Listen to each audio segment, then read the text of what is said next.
Perth woman who ended up in hospital has warned people to be vigilant about hygiene practices when visiting nail salons.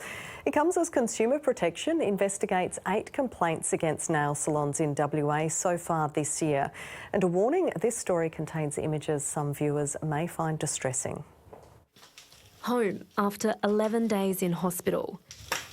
A dangerous infection linked to a pedicure. Everybody just be careful and everything, because it was honestly the most horrible situation that I've ever been in. Like, I was so sick.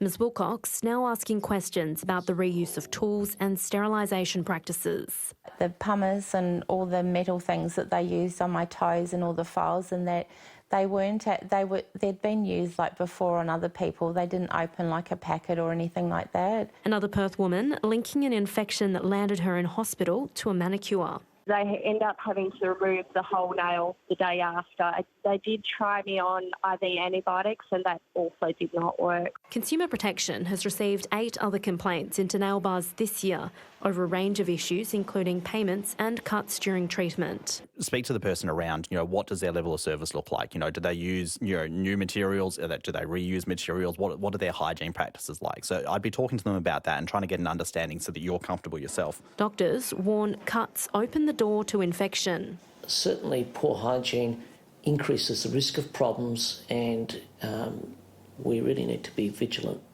to adopt best practice. But even under best practice, the risk is not absolutely zero. We must remember that even under the best of circumstances in sterile operating theatres, infections can still occur.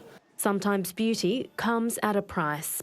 Samantha Girling, ABC News.